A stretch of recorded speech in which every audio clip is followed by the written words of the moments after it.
Hoy nos corresponde entrar en un tema demasiado interesante sobre Platón. Haré un tratamiento breve sobre el tema que tiene que ver con el orden y la justicia. Recordemos que para Platón lo más importante en un individuo era la búsqueda de el bien, la justicia y la belleza. Incluso la idea sobre el amor de Platón tenía también un rasgo como muy universal, muy trascendental, y no se remitía estrictamente a lo que era la relación entre las personas. Tema este que trataríamos posteriormente. Pero en relación al tema de la justicia concretamente, Platón establecía una relación entre lo que era la justicia y la virtud de la persona. Y esto se traspolaba, por supuesto, a su pensamiento sobre lo que era el tema de la política, el tema de la vida en comunidad debidamente organizada a nivel institucional, a nivel de jerarquías, a nivel de funciones. Pero, ¿qué rasgos debía tener una persona que dirija una sociedad y quién debería dirigir una sociedad? Platón era visto muchas veces como un hombre autoritario, totalitario, quizás hasta insensible en algunos aspectos y sobre todo por la forma como particularmente veía el rol de las mujeres.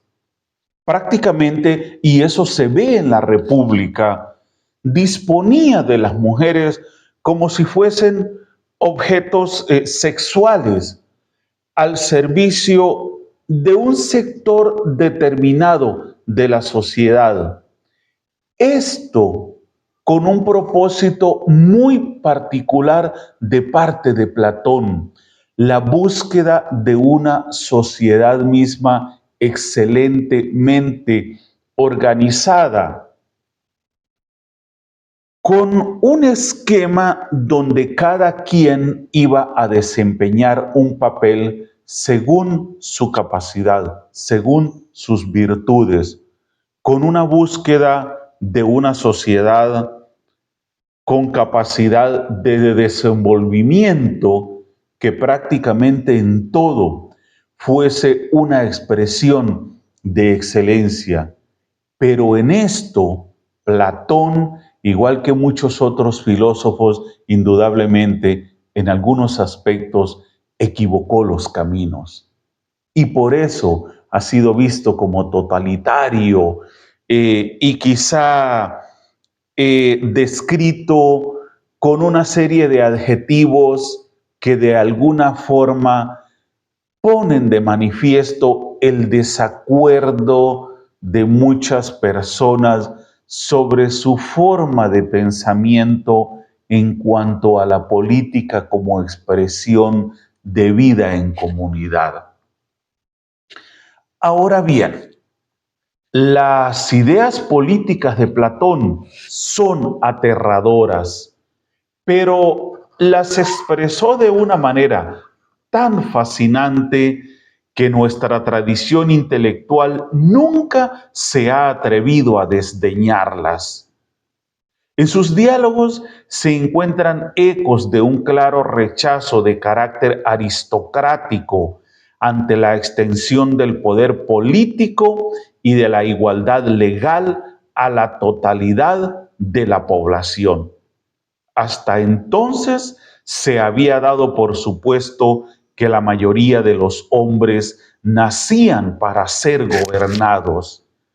¿Cómo aceptar sin protestas que ahora se les tuviese a todos como igualmente aptos y hasta igualmente obligados a gobernar.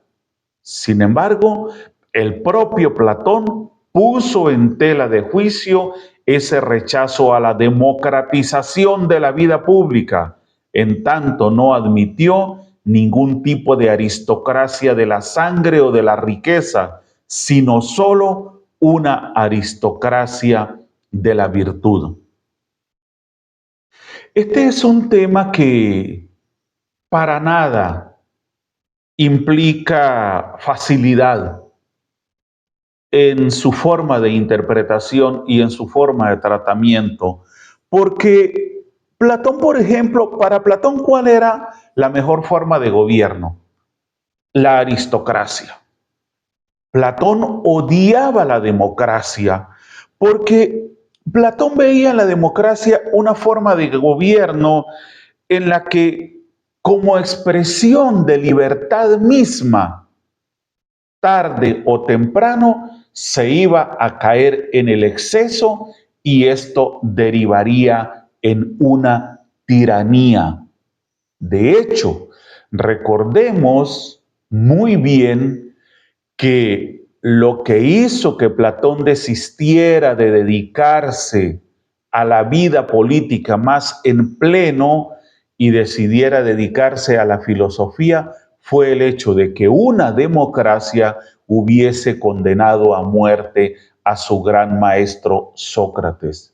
Y él quizá entendía perfectamente qué había detrás de todo aquel aparataje que terminó de manera muy concreta en el asesinato o en la condena por ingesta de veneno de su gran maestro. Esto fue algo que indudablemente lo decepcionó demasiado de la democracia de su Atenas. Entonces, es importante destacar que a pesar de que Platón consideraba que la democracia era la mejor forma de gobierno, no era perdón, la aristocracia, corrijo, la aristocracia, para Platón esa era la mejor forma de gobierno. Eh, Platón consideraba que no se debían asignar los cargos políticos por herencia, por sangre, por riqueza, no, sino que esta asignación de cargos fuese la consecuencia de un reconocimiento de virtudes en el hombre que aspiraba a ser gobernante. Y yo creo que en esto fundamentalmente se centra la idea de su rey filósofo, porque recordemos que Platón decía, ¿quiénes pueden gobernar una sociedad? Los filósofos. ¿Por qué? Porque son los hombres más sabios, son los más aptos. Pero recordemos también que esta era una forma de pensamiento propia de los inicios de su filosofía y que posteriormente Platón iba a cambiar de parecer y le iba a asignar a las leyes como elemento regulador un papel fundamental también.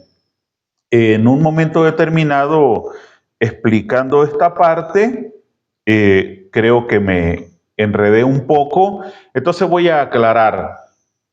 Platón no consideraba la democracia como la mejor forma de gobierno y consideraba que la mejor forma de gobierno era la aristocracia, pero basada no en herencia ni en poder económico, sino en el desarrollo de virtudes, hombres sabios aptos para dirigir a la sociedad. Bueno, hecha la aclaratoria, continúo entonces. Por eso propuso en varios textos una igualdad que diera a cada uno según su necesidad y que exigiera a cada uno según su capacidad. Ello no disminuía a ojos de la nobleza el escándalo de que gobernaran quienes no nacían destinados a hacerlo. Eurípides, ahí tenemos la imagen de Eurípides en blanco y negro en un extremo de la pantalla. Refleja muy bien ese escándalo político en las suplicantes, cuando el heraldo que viene de Tebas enviado por el rey Creonte, pregunta a los atenienses, ¿quién es el rey absoluto al que debe entregar su mensaje? Y recibe la siguiente respuesta de Teseo. Esta poli no está sujeta a la voluntad de un solo hombre, sino que es una ciudad libre. El rey aquí es el pueblo, quien con cargo anual se alterna en el gobierno. No le damos un poder especial a la riqueza. La voz del hombre pobre manda con igual autoridad.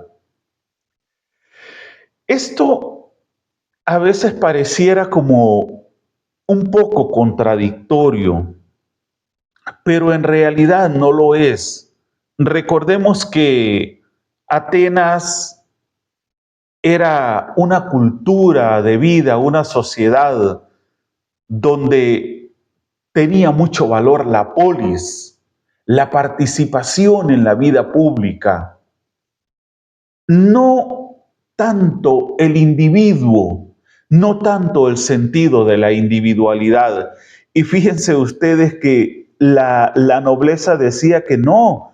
¿Cómo podía mandar una persona que no estaba o que no nacía destinada a hacerlo?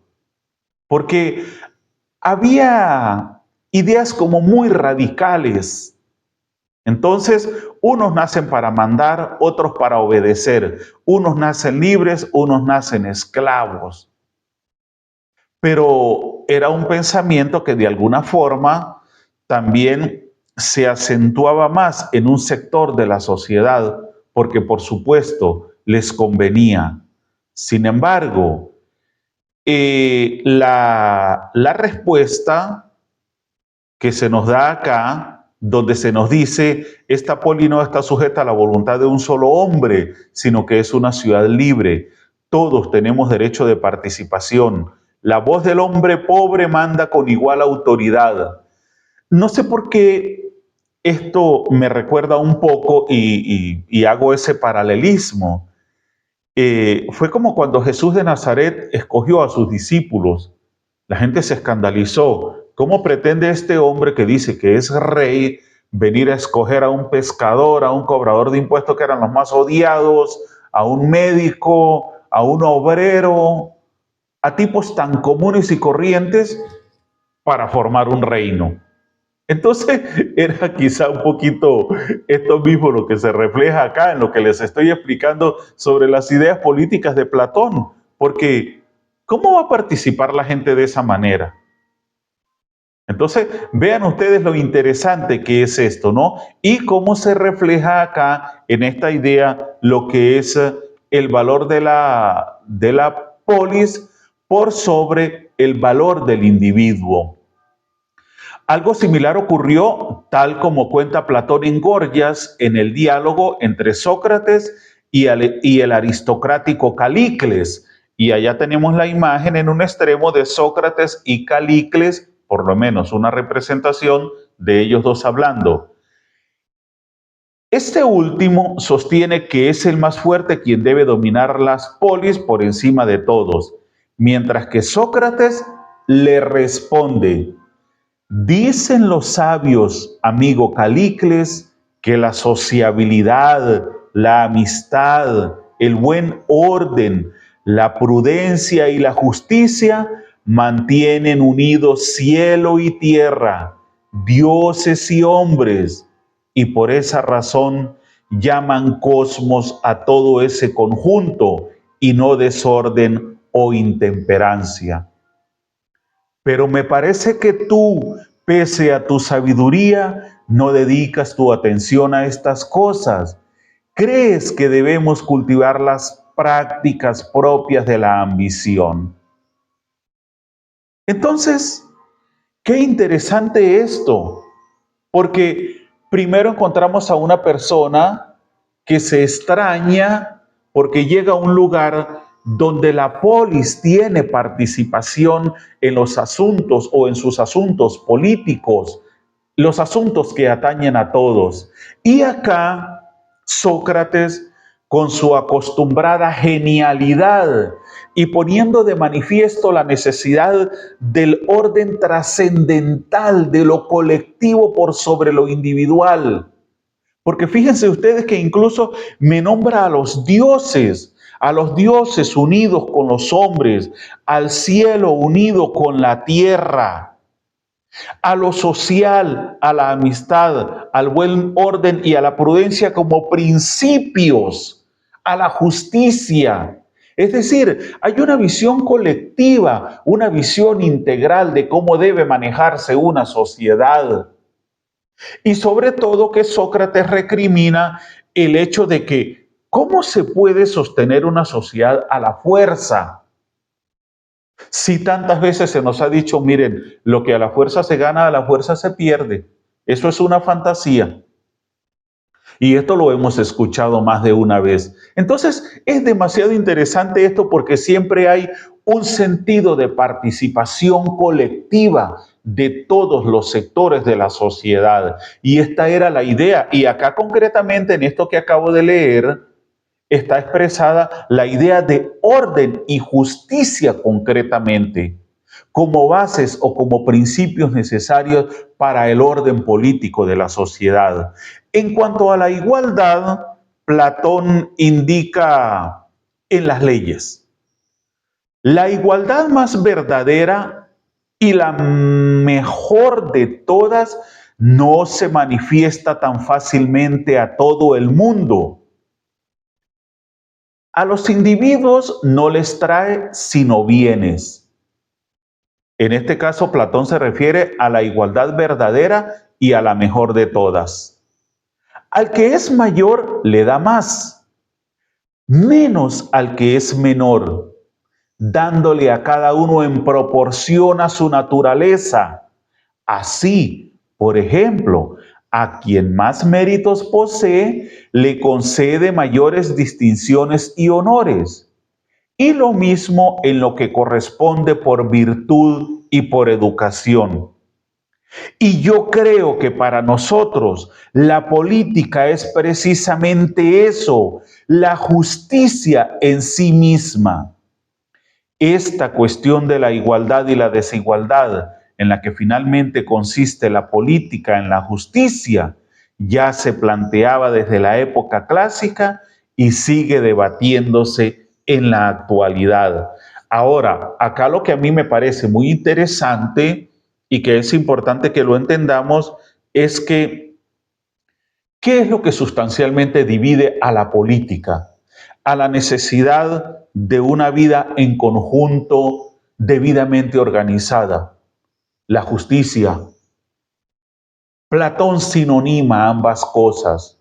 Un buen político es un hombre justo y como expresión de esa justicia, fíjense ustedes, al que es mayor le da más, menos al que es menor, dándole a cada uno en proporción a su naturaleza. Entonces Platón nos establece una relación muy directa entre las capacidades del individuo, sus aptitudes y el cargo que debería ocupar dentro de la sociedad para hacerse partícipe de la vida política sin incurrir en acciones injustas, sin perturbar la búsqueda permanente de equilibrio, de armonía en el desarrollo de esa relación colectiva.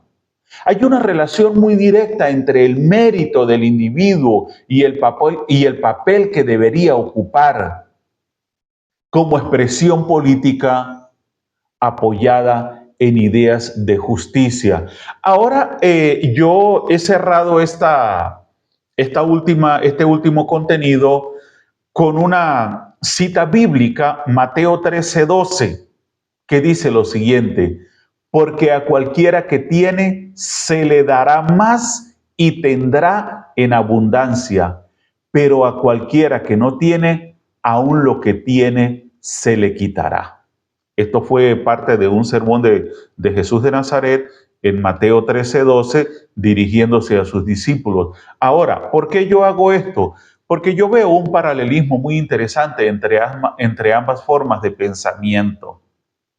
Y yo creo que de alguna forma, tanto Platón desde su filosofía, como Jesús de Nazaret desde su espiritualidad, nos llaman a tomar conciencia sobre la necesidad que tenemos de desarrollarnos como individuos para hacernos merecedores de un progreso individual y de un lugar digno en la sociedad de la que somos parte. Y quizá de alguna manera esto atiende a un principio estrictamente natural de cualquier especie animal. El que sube de cargo, el que alcanza las cuotas más altas de posicionamiento, tiene que ganárselo por mérito propio.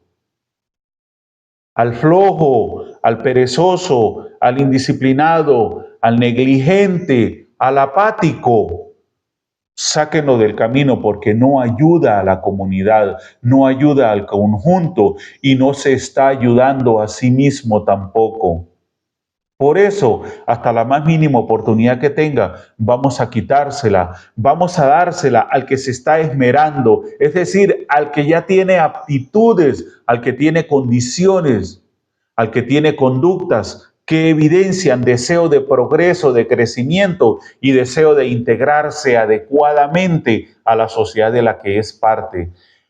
Es a ese tipo de hombre al que hay que darle más en términos de oportunidad, para que evidencie sus cualidades, sus virtudes, y para que de alguna forma, tarde o temprano, haciéndose un hombre sabio en base a la disciplina, a la dedicación, al sentido de responsabilidad y de corresponsabilidad con la sociedad, pueda llegar a ocupar muy merecidamente los cargos más altos.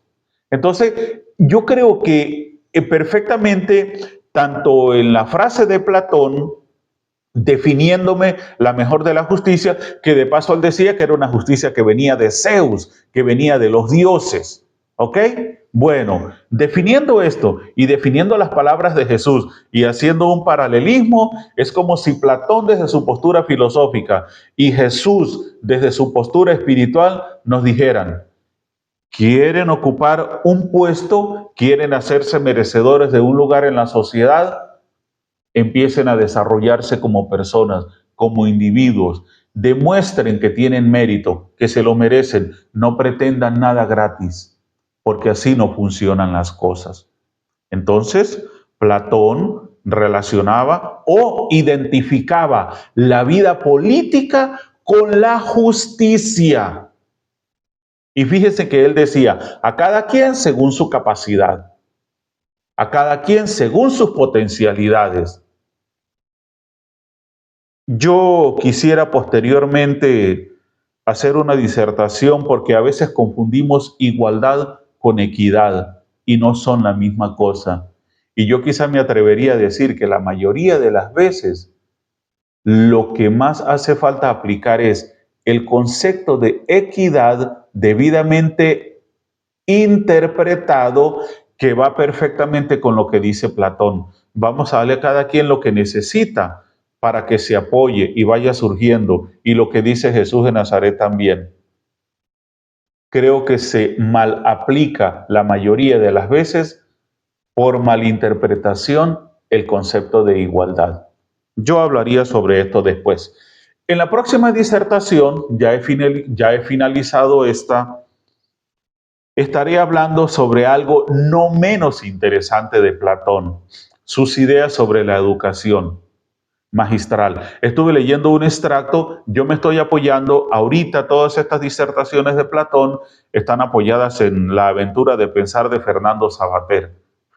Fernando Savater, ustedes lo saben, un filósofo español que a mí me parece tan increíble, tan genial, porque lo que yo valoro de Fernando Savater particularmente es esa manera tan bonita, tan directa, tan llana, tan sencilla que tiene de enseñar la filosofía. Y nos la pone tan fácil a todos, nos lo hace tan comprensible, tan accesible, y esa es una capacidad que todo el mundo no tiene. Y ese es un mérito que hay que reconocerle a quien lo tenga. Así que yo te digo esto porque yo me estoy apoyando en uno de esos textos filosóficos, La aventura de pensar, que me pareció lo más adecuado para no extenderme demasiado sobre estos filósofos de quienes tanto hay que decir. Bueno, cierro mi disertación. Les recuerdo como siempre que pensar bien no es un lujo, es una necesidad. Los invito a suscribirse al canal, a comentar, a compartir y les dejo una pregunta. ¿Cómo creen ustedes que hoy en día, en este siglo XXI, en un mundo tan tenso y tan problemático, podríamos devolvernos a verdaderas formas de pensamiento que sean expresión genuina de justicia, tal y como aspiraba Platón? Los dejo con eso y, como les digo siempre, chao, chao.